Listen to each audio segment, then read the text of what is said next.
So, Ebony, welcome to the ride. Yes. Hopefully today we're going to talk about some keys to life, business, pursuit of happiness, success, all those good things. But I want you to first just give me a little bit of background on who is Ebony. Sure. Ebony Bailey owns a multi-million-dollar business. Happy Feet Plus. I hope y'all heard that. Happy Feet Plus is a commercial bounce house company where we basically specialize in durable, friendly, safe bounce houses for many ages or most ages. Ages range from 2 to if you still like to be a child or still have that kid energy. 2 to I 102. would say 2 to 102. That's me too. These are for kids and kids at heart. I love it.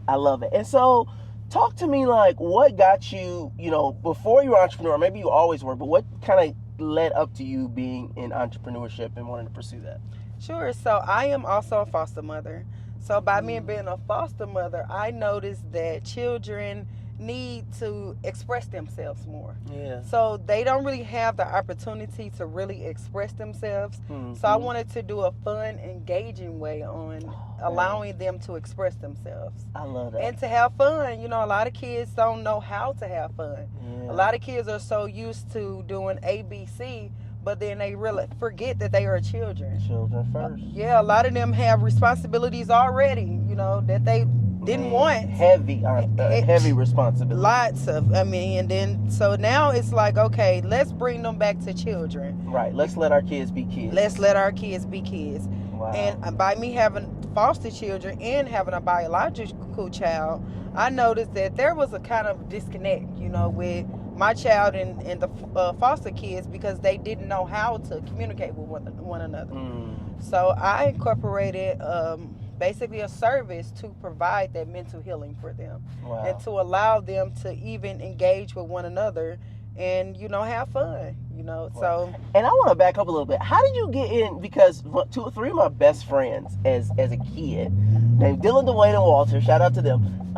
They were foster kids, and one of my mom's good friends was a foster mother. Okay. And she ended up adopting them, kept them all together. They were biological brothers. She raised them, all the way. They was a handful. Yes. They was a handful. Yes, it's a challenge. But now they're all doing very well, got families, all that good stuff. That's good. And so, I always just find that so incredible. So tell me, just how did you get it? What made you want to be a foster mother? So during the pandemic, I noticed that a lot of children were being neglected because a lot of parents had to go to work.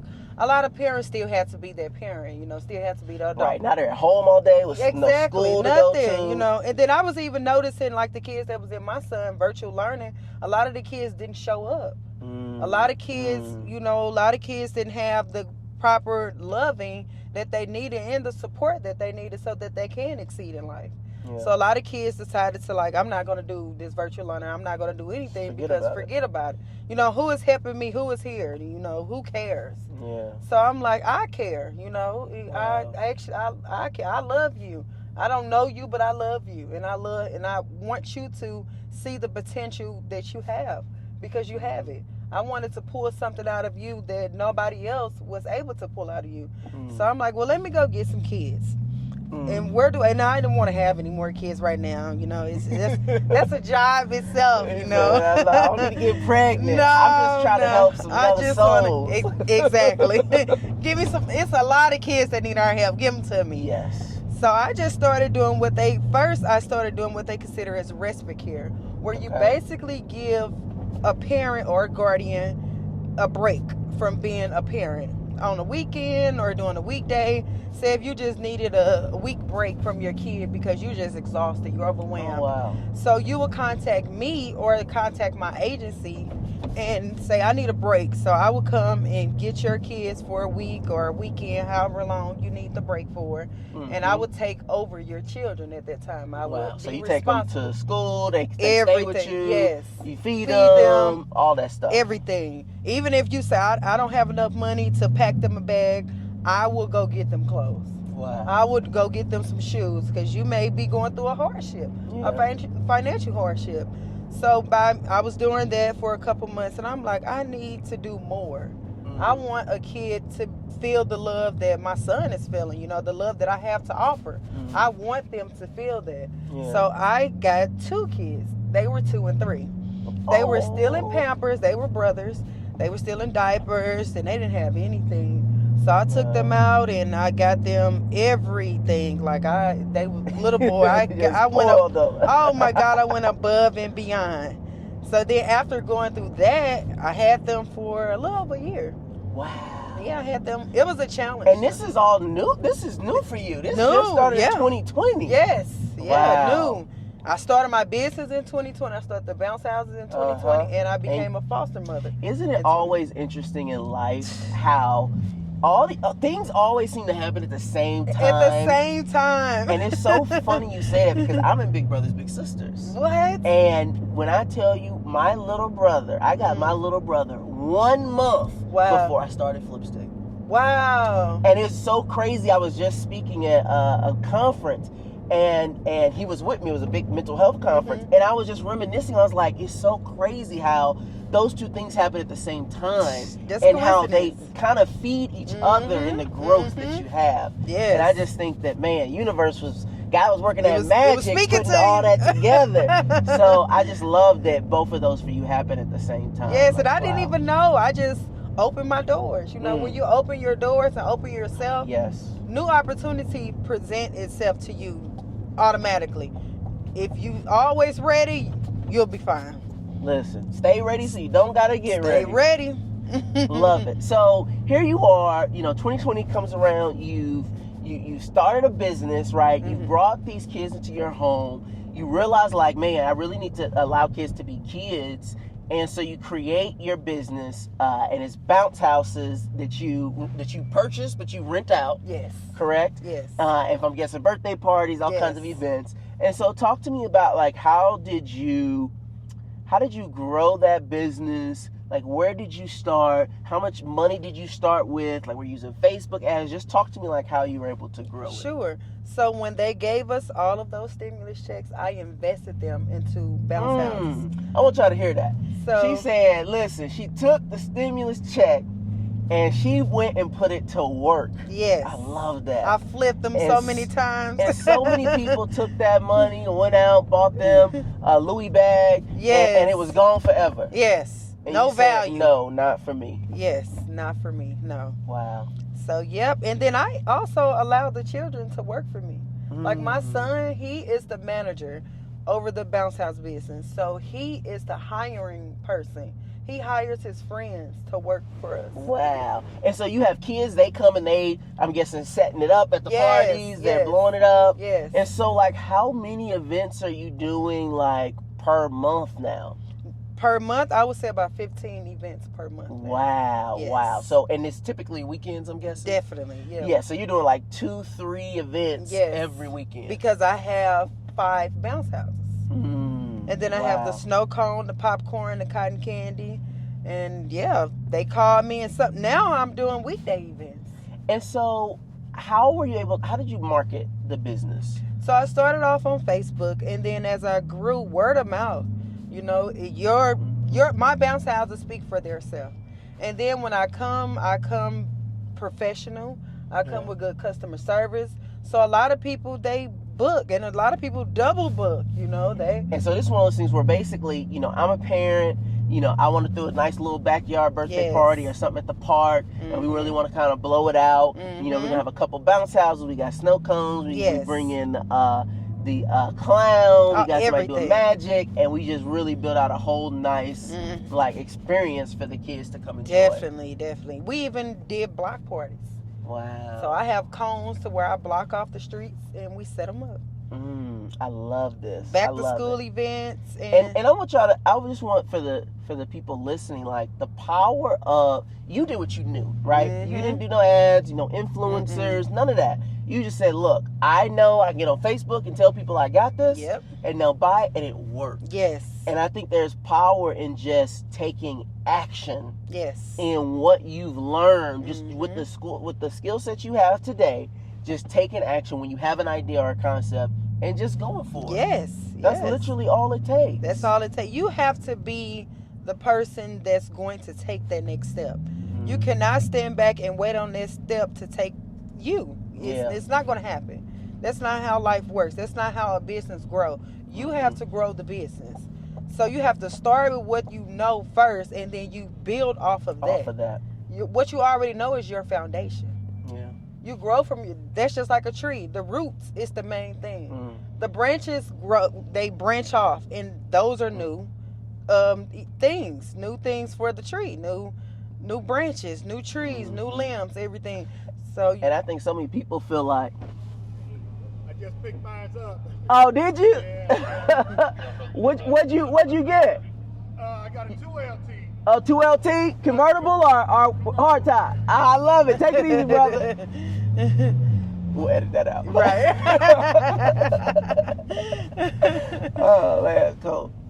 Yeah, no, I think that, so many people, when you talk about that roots, right? Like, everyone has roots. Yes. Whatever you're doing in life, wherever job you have, you've planted down some roots. You've gained some type of knowledge throughout your life. And I think when people start businesses, they think, I got to plant seeds. Yes. No. I need to start all the way over. No. And I don't know this. I got to learn, and I got to do this and that. And I need to go and plant a brand new seed. And as soon as they plant that seed, and they're like, oh, it's got to be watered. And Yes, they get, too and much. Like, I'm going to plant a new seed. Yes. And then another one. Yes, and I'm like, too much. no, Yeah. you're doing you got roots. Let them roots grow, and then the tree will sprout. That's it. The tree will sprout. Unless you're doing it for the wrong reason. Yeah, now if your roots is growing on concrete, you ain't got no place to go. No, then you need to pick up something different. Start someplace else. But no, that is so true. And I think that it's important that people realize, like, it's always harder than you think, but it's also never as hard as you think. Exactly. You know what I'm saying? Like, it's only as hard as you make it. Period. It's only as hard as you make it. So you've grown this business, right? Like, you were really like starting to scale the business. So what do you want to see happen next? Oh, the next step that will happen is Happy Feet will now open an entertainment center. Will happen. Yes. I want y'all to hear that. Will happen. Yes. And talk to me about, so you said, you got 5 bounce houses. You got snow cones. You got, what else did you have? Cotton candy machines. and popcorn machines. So you got all the carnival food festivities, and then you got your bounce houses. Yes. So talk to me about this next stage that you're taking and what that means. An entertainment venue. Talk to me about that. Sure. So the entertainment center will hold many people. It will allow people, it will be basically a safe haven for children and children in heart. So to where they come in, and now that you have the opportunity, instead of me coming to you, you now have the opportunity to come to us. So will there be bounce houses in this facility? Or talk to me, what is it going to look like when I walk in there? So it will be bounce houses in there. It'll also be a game room. It'll allow the kids to play the Xboxes, the PlayStations. We will also have a quiet room to where the kids, if I see kids are too rowdy, or doing a little bit too much harsh playing, I will transition them to the quiet room so that they can color. And is this something that you imagine people are dropping their kids off, like, after school, or is this something that they're renting out for a birthday party? So like, we will have, I imagine that we will have a tutoring station in there, so kids can come and tutor if they need to, and not necessarily drop them off. So it kind of reminds me, it's basically like a community center. It's basically like where a it's like, community center. there could be parties, but it could also be after school. It could also be for tutoring. You could also come do sports. You can meet there. It kind of is like a space where you can really, it's whatever you need it to be in the moment. And wow. Then do you already have a location? In mind, yes. Okay. I would prefer to get the old shopping save that's off of 270 in Purcell. By the Party City. I say that because if I host your event at my location, you can go right down to Party City and get your balloons. Get everything you can get everything that you need for your party, and you just come back to us and do what you need to do. We're going to also have a salon in there, so say if you running too late to get your kid's hair done or get your son haircut, they can go into a different room and get all of that done. So are you going to run the salon too, or is that you going to rent it out? Or? No, I'm just good. This is specifically for kids that mother or father parent is running too late and they can't get their hair done, or this would be a day where, say on Wednesday and Thursday, the kids, we notice that a lot of kids don't have the self-esteem because their hair not done, their hair not cut, you know. So when you don't look good, you don't feel good. You don't feel good. So I want to build their confidence. So on Wednesdays and Thursdays, we will allow the kids to come in and get a free haircut or a free simple style to build their confidence so that they can go to the bounce house and jump as much as they want to. Wow. I love your vision. I love your confidence. That is so important. I was recently it was kind of funny. So I was reading an article about Kanye, which we all know he got a lot of issues. Yes. But the article was coming from the perspective of a psychologist, and it was talking about delusions of grandeur. And it was talking about 10% of the population believes in a grander idea of themselves and reality. And for the vast majority of them, it actually serves them because they believe that I am something greater than I am, and then they become those things. Yeah. And it's only when you mix that with other mental health issues or it goes way beyond, successful, that it becomes a problem. Exactly. And oftentimes that's why we see people who are very successful also have those problems because they're just one tick past what would be helpful for them where it starts hurting them. And that's all it could take. And so I'm always I think more people really have to, sometimes you have to believe that you can do impossible things. That's why mustard seed, that's the only thing you need. That's all you need. That's all you need. And I think about all the times for me, where I did things, and as I recount the stories of them, whether it be things like Shark Tank or retail stores or convincing Snoop Dogg of this, that, and the other, it seems impossible before you do it, and then when you've done it, you're like, wow, how did that manifest itself in my life? That is crazy. But these things are possible. They are. They're possible to do. Yes. And it really just takes belief in yourself. And you are what you speak. Knowing and speaking it into your life. Yes. So tell me, where are you, what's stopping you from having the momentum you need now? Where do you need help? Where do you feel like you can get some bolster to really bringing your vision into reality? I would say that I would need more help at being disciplined on, consistently working at the plan, working on the plan. Because working on your business and not in your business. Exactly. Because I have the vision. I wrote it down, everything. I can see it, but there's more. You know. I still need, because in order for you to run a successful business, you actually have to get a good partner too. Yeah. You have to partner with people so that they can help execute your vision. 100%. So now I'm looking for a team to build, or a person to build me up so that I can execute my plan.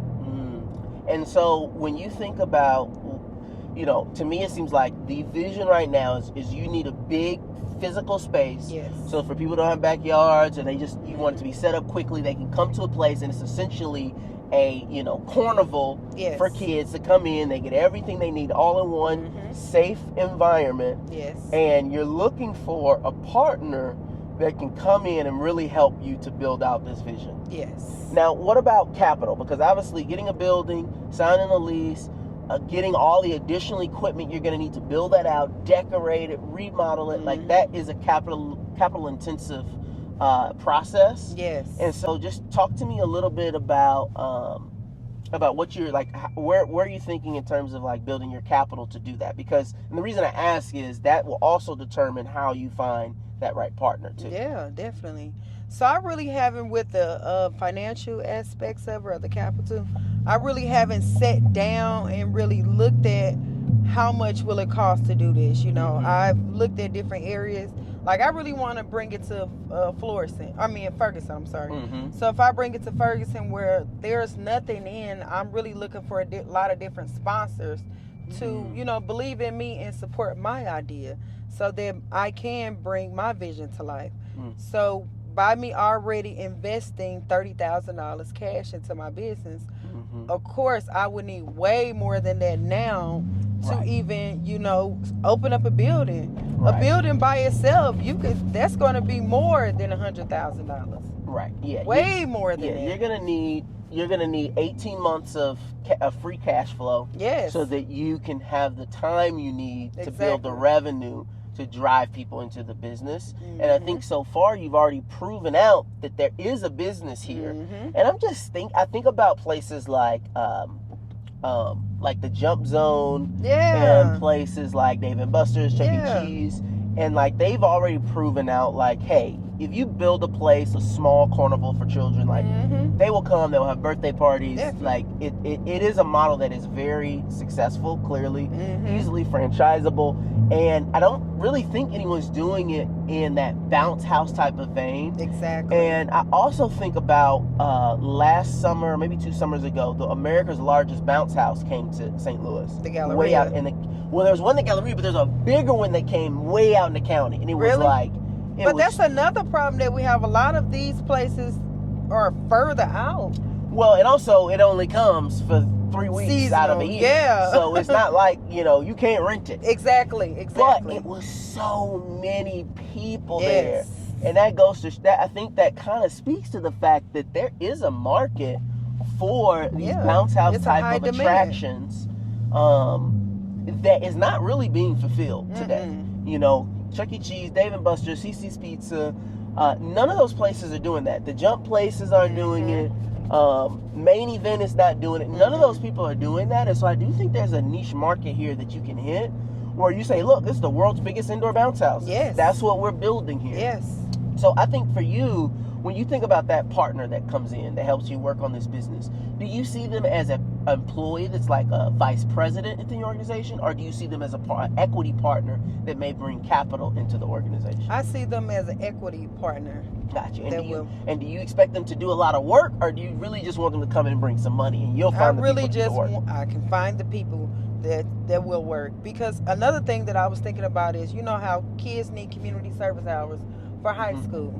So I wanted to bring them in. A lot of people volunteer all the time. You can have elderly people that that are retired. But you need strategic. You need somebody high level like you, Yes. strategic, that can manage. Yes. Because I think what's happened with you right now is you have like the labor Mm-hmm. figured out, but you need somebody that can come in and say, okay, we need a booking system set up. Yes. We need to get our website. We need to put technology in here. Like, you need somebody that's going to really manage. And I got trapped when we were at about $250,000, $300,000 a year in revenue, where it was just me and part-time employees.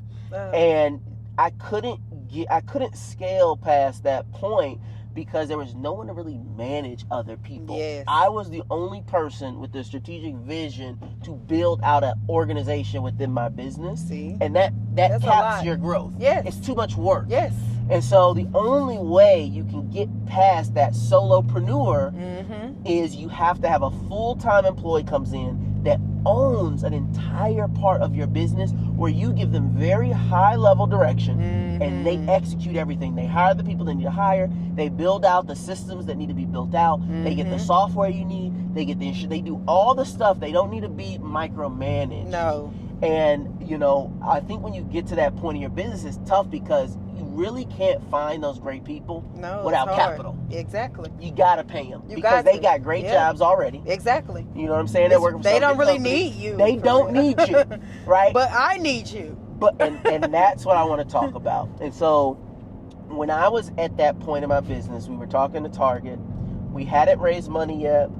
We were talking to Target, and we were trying to get in, and this was going to be a 6-figure check for one order, biggest order I ever had. It would double our revenue with one order. Wow.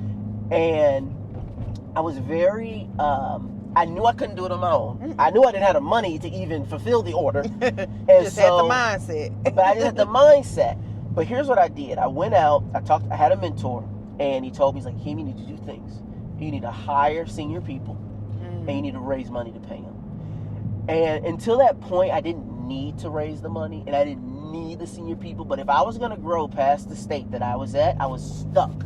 I was stuck by my own limitations of time and energy and expertise. And so I went out and I started raising the money, but even more important than the money was the people. And so when I went, my first job listing that I put out was for a COO, because I figured, okay, if I can get a chief operating officer to come in, he can then help build out the whole organization and do the things that I don't really know how to do. Exactly. And that'll help me. So that was my first plan, right? I get this COO, very experienced. He was the founder of a major television brand, had been a COO at several companies. And I'm like, okay, this guy's perfect. Oh, yeah. Promised him some equity. I was paying him good money. You know, I was paying, like, more money than I had ever paid myself. And so that was the plan. So he comes in, and I notice when I'm like, I need this done, this done, this done, this done, it's not happening. And so I asked That's what I'm him, afraid of. I'm like, well, what's going on? He's like, well, I had to read this and I had to do this. And I was like, well, why isn't this done? Well, I didn't have time for this. I have time for this. And I'm like, oh, wow. you are an executive within this company. I expect everything I ask you to do to get done. Yes. If you can't do it yourself, I expect you to say, Akeem, we need to hire this person to do this job for this amount of money. Here's how it's going to get done. Yes. And then I'll be like, okay, let's do it. But when you don't come to me with that and you just tell me I wasn't able to get it done, that for me is not okay. No. And this went on for like 4 or 5 weeks, but in this time, I got this guy, and on paper, he's perfect. And so what ends up happening is I'm starting to raise money. I'm taking him to meetings. I'm starting to raise some money. People write me checks. These are not, small checks. These $25, $50, $100,000 plus dollar checks. And it's partially because I have this very senior guy who I'm like is gonna help build this business. So I'm just starting to get nervous because I'm like, this guy's not the guy.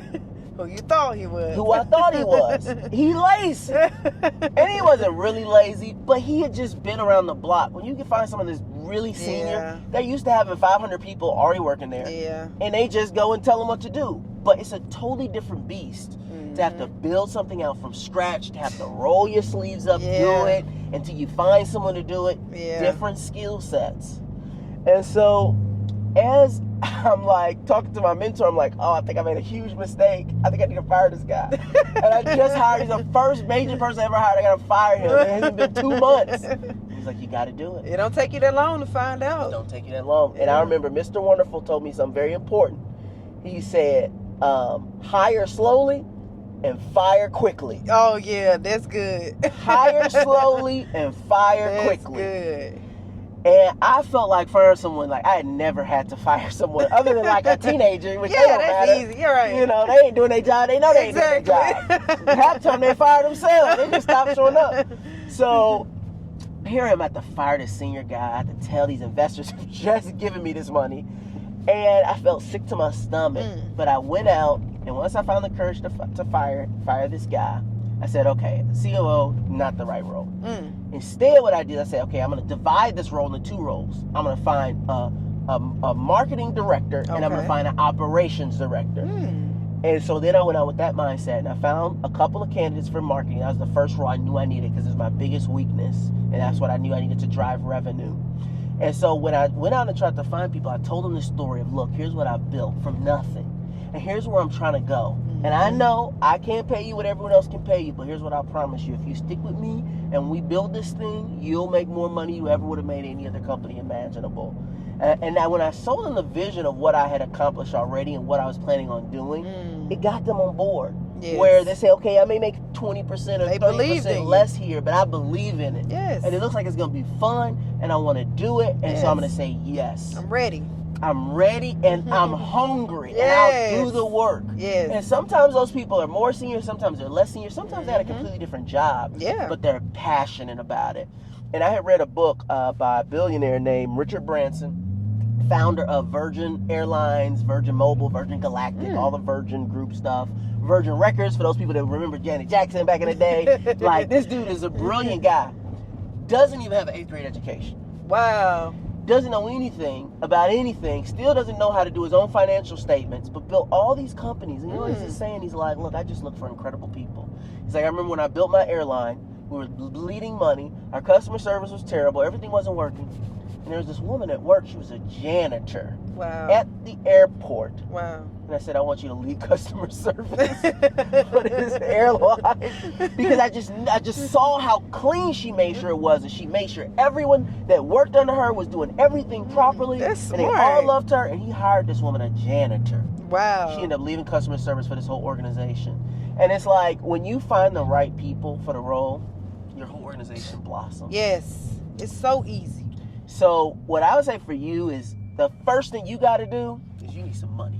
Because Yeah. you got to have to go hire those people. And you're only going to be able to do that confidently with capital. Exactly. And So you know what I did? so tell me. I went and got a job. You went and got a job? So, okay, talk to me. So I went and got a job in February because I realized that I needed more funds to pay people, basically. Mm-hmm. Because I'm like, I need a boss. I need somebody that's bigger than me or that has more knowledge than me.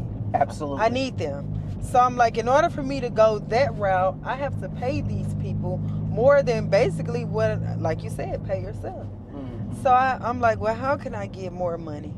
Well, go back to what I know, get a job, and I hate it. So I'm not trying to beat you up. Don't take this personally. I want to take it personal. That was the wrong move. I know. And the only reason I know it's the wrong move is because I almost made that move about 50 times. Oh my God, no, I hate it. But you know what? Don't feel bad because there's so many times where I was so close to going to get a job. I was in sales. I knew I could make money doing it. There was so many times I was just like, just go get a job. It's going to be easier. Just don't I do knew it was the wrong move. But it's okay. I'm ready to leave. But I'm going to tell you the right move. Quit. Okay? So, there is money out there for you. Number one, let's just get that off. There is plenty of money out there for you to build businesses, okay? Mm-hmm. It's not at a job. And the problem with a job is, yes, you can get money, but all your time is now devoted to something else. Yes. So you can't build the business anyway. No. And so it hurts you more than it helps. I remember so many times I wanted to go, and I was like, maybe I should just Uber this month. Maybe just do a quick DoorDash. And it took everything in me not to do it because I knew it would take my focus away. Yes. And so one of the first ways that we were able to get money was through non-dilutive grants. Okay, are you familiar with non-dilutive grants? Yeah. So have you applied for any non-dilutive grants? That's your I don't first. have the time. Oh no! You got time for that. If you got time to go to a job, Yeah, I gotta you leave got the time job. to apply for a You grant. hear this? People leave the job. We gotta quit. We gotta quit the job. Okay? Yes. And we gotta work on. Guess these- what time I work? What time? 10 to 7 Monday Oh through Friday. no! Now let me Yeah. ask you this question, and you don't give me exact numbers. Okay. But just roughly, how much in a year for your 60 hours a week Right. that you're working, how much are they gonna pay you for a year? Oh, only 30,000 a year. They're gonna pay you $30,000 in a year, okay? And you're gonna devote thousands of hours, okay? Now I'm gonna Yes. tell you something. Millions. If you go apply for a grant, it's gonna take you 10 hours. Okay? It's gonna take you 10 hours to get a really incredible grant done. They're gonna give you $50,000. See, I need to do that. They're gonna give you 50 grand. I need to do that. Or today. 75 or 100. See, And those are just the ones in St. Louis. wow. So that when you say you don't have time, you have the time. Yeah, But right now that company's stealing your time. from you. they are. That's why I know And- I gotta leave. And I totally understand it. What you did was absolutely natural. Like there's nothing wrong with that at all. But what I would encourage you to do is every waking moment you have now, even above and beyond working on your business, you have to work on raising capital so you can leave immediately. Yes, like Monday. Immediately. And so there's a couple of great ones here in St. Louis. One is Arch Grants. Okay. Arch Grants is... I just did that grant. You did? Yeah. So what happened in that process? So I just recently did it. So we Oh, will know. Oh, that's in- right. The deadline just happened. So they Yeah. haven't even done the judging yet. Exactly. Yeah. Okay. Yeah, so that was $75,000 Yes. plus 25 if you have to move, which I don't think you'll get. But No. it's 75 grand, boom, just like that. There's another one, UMSL's DEI Accelerator. Have you applied for that No. one? That was $50,000. Mm. The Arch Grant one, I think, it's an amazing one to apply for. We applied for. They do have a bias toward tech companies, so they do pick non-tech companies, but it's a smaller percentage. So the competition is tougher. for non-tech. That's but what I was looking at. It don't mean you can't win, because I won and I wasn't doing all that. Okay, Yeah. you know, so it can definitely be won. Trust me, by non-tech companies.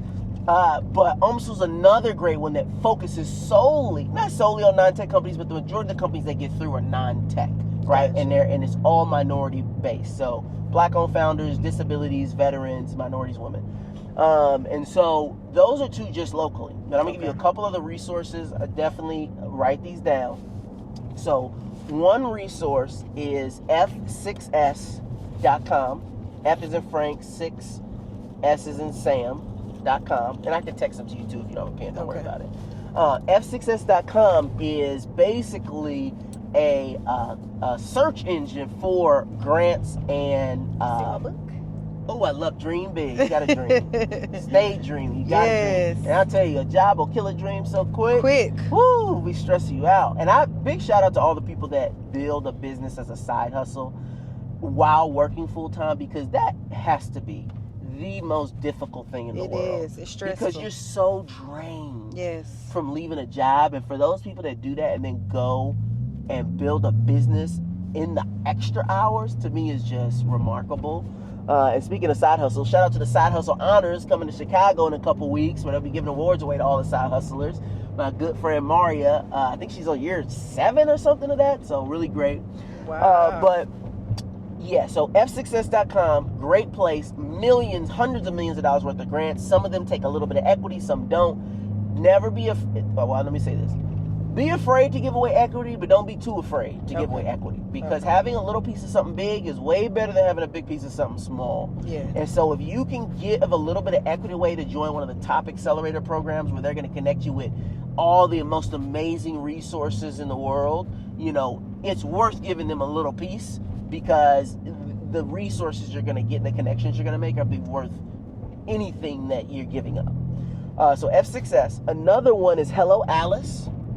HelloAlice.com. I believe it's .com or maybe .org. But Hello Alice is another grant site. It's for a little bit smaller grants. So think anywhere between $500 and $25,000. A lot of them are like $1,000 or $5,000, but those are really great when you're just getting started, because that way you get to know what these grant writers are looking for. Yeah. And so when you're trying to win a grant, you got to remember the people you're talking to. We're talking to people that have made a lot of money and are looking to invest in the next big thing. They don't want to invest in a single location bounce house, right? They want to invest in the next Dave & Buster's. Yes.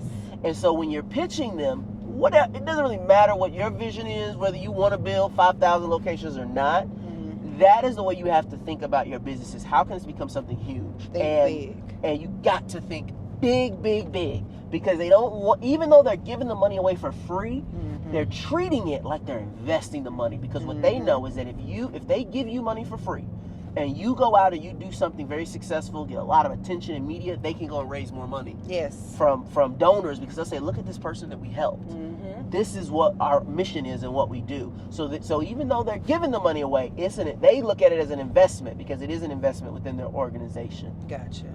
And so when you're crafting your pitch, and this is really what you should craft it when you talk to anyone, is look, we're going to start off with one location, but this is just proof of concept. Yeah. We're going to prove out that the jump zones that were popular in the early 2000s, those are dead. People have done it, been there, done that. Mm-hmm. What we're going to do is we're going to take bounce houses, things that were popular way back when we only had 1 or 2 at an event, and we're going to create the world's biggest network of indoor bounce houses, where you'll be able to come and go through all kinds of crazy obstacles and have fun, and there'll be food, and it's a one-stop shop for kids to be kids and to have fun. And we're talking kids of all ages. And when you present it as that way, now they're like, okay, well, one location is going to cost you this, which is what we're going to help you out with. Mm-hmm. But once you prove that out, you'll be able to go out and raise $10 million so that you can open up 5 more locations. Mm-hmm. And when you open up those 5 more locations, now you'll be able to go and franchise. You'll be able to charge a franchise fee. Then these are going to start opening up in all of the dead retail spaces and malls all over the country. This space is cheap. Nobody's in it. We're going to take over. We're going to revitalize retail in America. You see how now this has turned into a vision? Yes. Now it's turning into something like, whoa. I like. She's doing something big. There's all this Yes. empty retail space she's going to take over. She's going to create this amazing opportunity for kids. Like, now this is something where they're like, man, we're going to get dirt cheap retail. We're going to be able to have super high margin business. It's a win for everyone involved, and now people get excited. Yes. Now, not only can you go and you win grants, but once you win the free grants, then you can go to investors. You can go to Brookfield Properties, who owns more malls than anyone in the country, and say, Brookfield, you got all these empty spaces. Yeah. And they just take them to space. They look bad. Nobody's coming in here. I want you to give them to me for free. Exactly. I want you to give me the spaces for free. I'm For sure you what I 1 could year, do for I'll it. sign a 3-year lease, but I want them free for the first year. Yeah. And then the second year, I'll do 50% of the normal rate, and then the third year, I'll do the full price. And I'm gonna drive business into this mall like you haven't seen in the past 10 years. And you got all these empty flagship stores, these empty Macy's and JCPenney's and Dillard's and Saks Fifth Avenues that have all shut down. Yes. And we're gonna turn them into a profit center for you. And I know you Exactly. didn't think that was gonna happen for you, but I'm gonna do that for you. And when they say, you know what, we'll give you 2 locations, an investor's gonna come in and say, all right, I'm gonna give you $1 million so you can pull it off. Because they're gonna now be like, wow, if she could get them and she ain't got nothing yet, Yes. what could she do next? Yes. There's something here. And so that, like, if it were me, that's how I would start to build out my pitch deck, how I talk about it to people, how I talk about it to customers, to investors, because now you're building something that no one else is doing, and you're solving a problem. You have enough inventory to build out all the spaces you need. You really have a big opportunity there. And that's how you really can raise that money. But in order for you to take this to the next level, capital is the name of the game. And we don't live in 1920, so the banks ain't doing it. No. Okay? The banks is not giving loans out No. to nobody. No. So that means that venture capital, grants, accelerators is the way that you have to raise that capital. But I think that given what you've already accomplished and proved out, I'm certain that you can get enough capital together to be able to open that first location. And I know you're thinking about a standalone place like Save-A-Lot or something like that, but I would very much recommend you go and talk to the malls, because the malls have a lot of space and they're empty and they're desperate. And what's great about malls is that, see, a Save-A-Lot's owned by an individual that may own 4 or 5 properties across St. Louis, but they're generally not going to be a national player. However, the malls are all owned by national players, and they got this problem not just here, but everywhere else. Yeah. So if you go to Chester, what's it called, St. Peter's Mall, that's half empty, Or the Mills Mall. or the Mills Mall that's completely empty, like, and you say, hey, I'll take one of these giant spaces, I'm gonna turn it into a really fun space, you got free parking, you got everything you need, and it works for them. Well, the Mills Corporation, you know, they own a lot of malls. They gonna say, look, we want you to open up every location across the country. Yeah, definitely. What do you need? Yes. What do you need for us to make this? So you think concept that I happen? should start at the malls? I would absolutely start at the malls. Okay. Because it's everything you need, right? Yeah. And not only is it gonna be the space you need, because they got these big empty spaces already, but then also you're gonna have foot traffic for advertising as well. True that. Because when kids walk through the mall and they see a big bounce house place. Oh yeah, you got them. Mom, you heard about the bounce house place at the mall? Like they're going to come. Yeah. Like last year we set up here. We did an event on the other side. Inside or outside? Outside. In the parking lot. In At the parking lot. Galleria. Yeah, at the Galleria. Like, it's a really great space, and to have it year round is something that no one's thought about. No one. And like, I don't know what the revenue for I think it's called the Great American Bounce House, who does the tours. Yes. But I'm gonna tell you, They make some money. I know they're making millions of dollars, if not billions. They're making so much money, because I'm just looking at the size of the equipment. Yes. And the amount of setup and the amount of employees and all the stuff that comes with orchestrating that, and it's very costly. Yes. And they're making huge margins. And I see the number of people. So I think that what you're doing is, I think there's a big market for it, and it's not tapped into. And you just have to be able to show that to people. Like, here's what the opportunity is. Here's how much we can make per unit, and that's what matters. But the other big thing you're going to need is you're going to have all the numbers down. Exactly. How much does the space cost? Yeah. How much will it cost to build it out? How much money will we make per day? What our profit will be per day? What's our profit per bouncer that comes into the location? How much will we make per hour per bouncer that comes into the location? What can we do to increase the value per customer? Like, all of those things you got to have written down so that you know, like, hey, here's how much I need.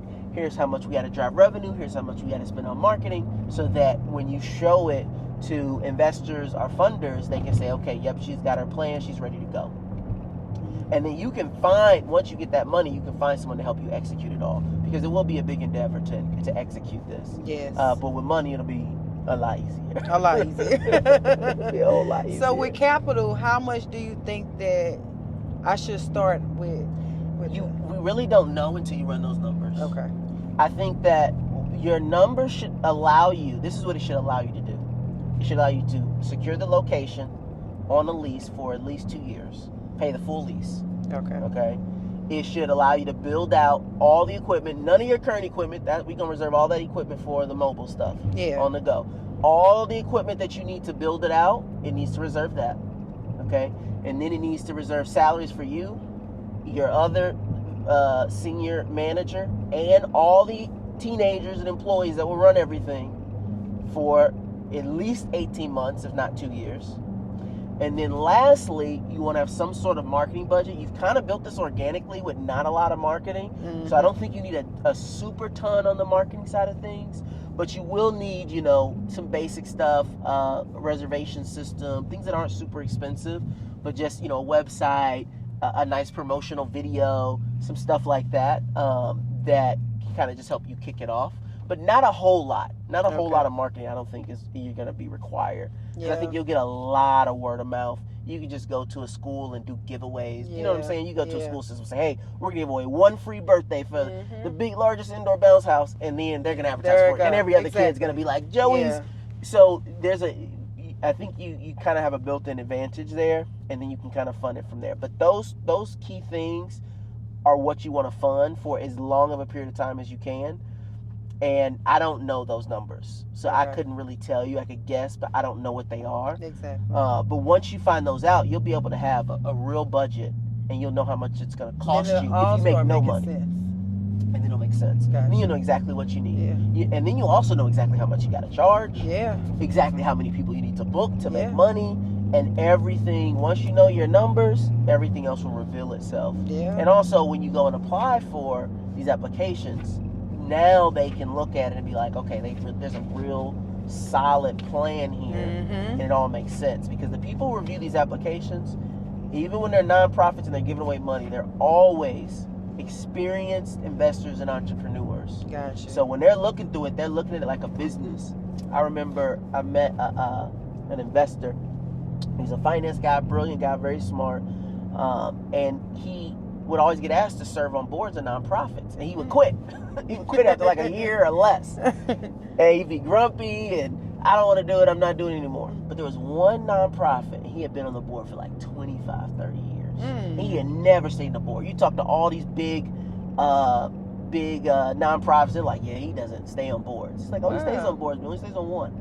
And when I asked him about it, I was like, why did you stay on this board? He said, because the CEO runs it like a business.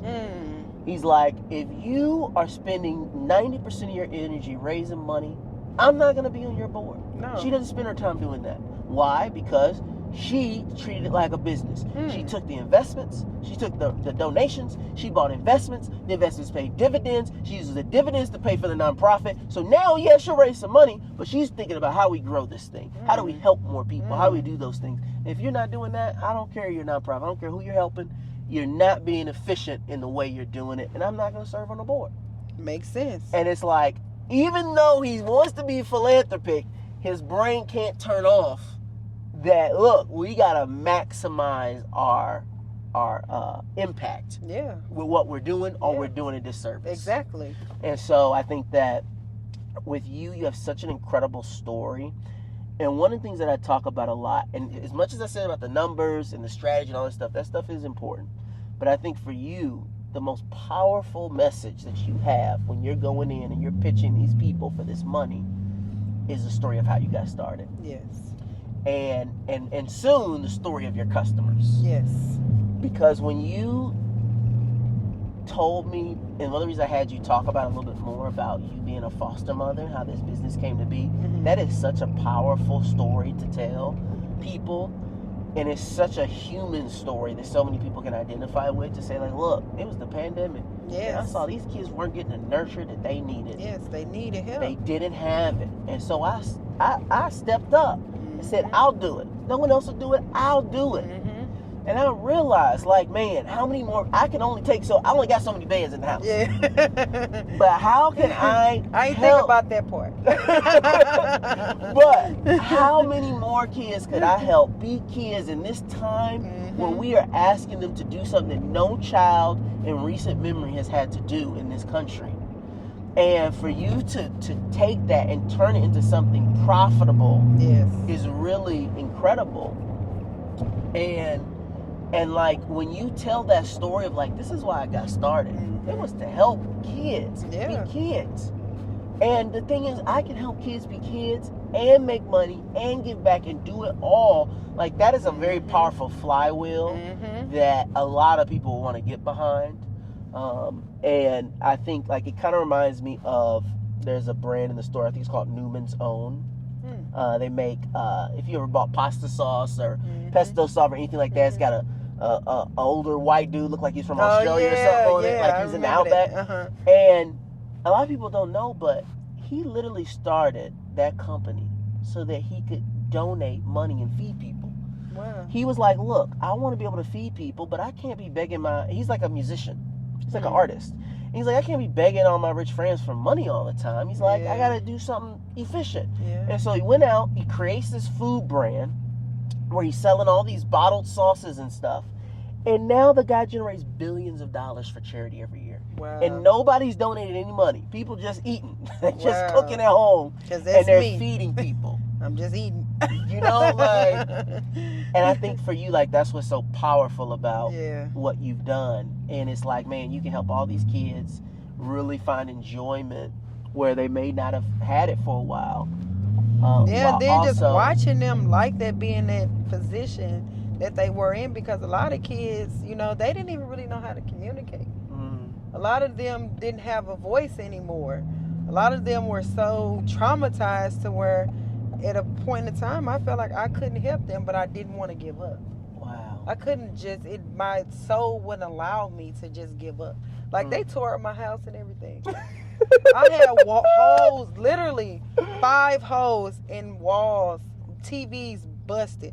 We're talking about 75-inch TVs, because I decorated my home for me. Not thinking that, you know, I was going to open my doors for other children. So I'm tore it up. Oh, they tore it up. He said that's why her bouncy houses, you can't puncture no holes in them, okay? No. She said they built tough, okay? Ford tough. They ain't gonna be breaking my I'm like, house. I gotta give them an outlet. They need something else. They need something else. Yeah, man. so I'm like, bounce houses. I'm like, you know, when we was a kids, we stripped the old mattress that someone threw out. Just jump on it. Yeah, we just jumped. It was a risk. It was a liability and everything. Because we could have really got hurt jumping on those springs. So I'm like, okay, we did that as a kid. Now we have bounce houses, because I started with just one. Back in 2020, I purchased just one. And then I saw how fast I bought that one. I'm like, this is already paid for. This is I'm at profit now within the first year. I thought that it was gonna take years for me to get profit. Wow. So then I started just setting up in my neighborhood, in my driveway, and allowing the kids in the neighborhood to come and play, because I wanted my foster children to have more friends. And I wanted the neighborhood to be a neighborhood again. I'm used to us coming outside and playing. Not everybody in the house on the game. I'm like, this is not normal. So I set up the bounce house, and the kids would be like, oh, it's a bounce house outside. Can I go, mommy? And the moms would come, how much is it? I'm like, it's free. Come on. And some days when it was really, really hot, I'll bring out the snow cone and set it up and give kids a snow cone. They was like, wow, this for free. I'm like, yeah, just have fun. Mhm. And it was just so many people, or the parents rather, they like free. Grateful. Like, yeah, like they like, oh, wow. I am so grateful for this opportunity. I don't even want my kids to be in the house playing the game all day. But there's nothing else for them to Nothing do. for them to do. I'm like, well, here's something for them There's to something do. for them to do. And every Wednesday, they could come over and bounce with my kids. And that's what they did. And we still do it. You know, still to this day, 4 years later, I still set up the bounce house on warm days and allow the neighborhood kids to come. Now I'm known to be the bouncy house lady. Well, that is you now. Yeah. That is you. I don't even have a regular name anymore, you know. You know what? People call me Flipstick. It's okay. Look, that means you're doing something right. Yes, Okay, and then you're to doing just something right. see them, because the bounce houses hold up to 900 pounds. So I get in with them too. Mhm. Now, I'm really a kid at heart too. Oh, So I wow. get in, and then to just see them and how excited that they be to just release all of the feelings All the that they tensions have. and the Everything. energies, yeah. Yeah, they Just get out that get out of anxious it. energy. Yes, let your that shoulders builds back. up. You know, relax. You a kid. Be a kid. I wish I was still a kid. Man, I'm telling you. it was Continue to good. be a kid. Yeah. Have fun. And that's what they do. And and some days I sit back and I just cry over in a little corner because I'm like, how? Wow. Like, how did I did even? I get here? Yes. Yeah. I'm like, wow, this is something that I created. Yeah. Well, listen, you have an obligation to take it from 5 Yes. to 5,000. Yes. And I know you can do it. I Mhm. believe in you. I know you can do it. Yes. And I'm just excited to see you on your journey.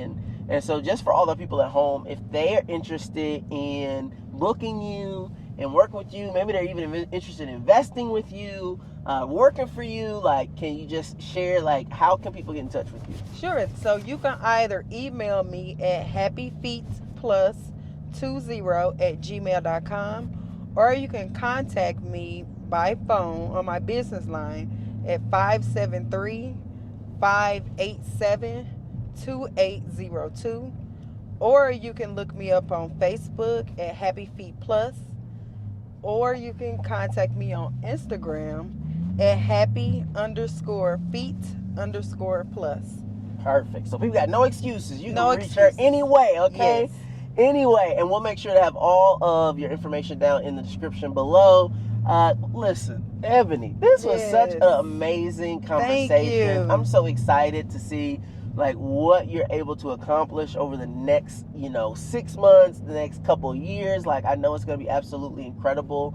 And I hope you just keep me in the loop. I Keep will. me updated, and anything I can do to help, I'll be happy to. Thank you. You Awesome. never forget where you came from. And never ever.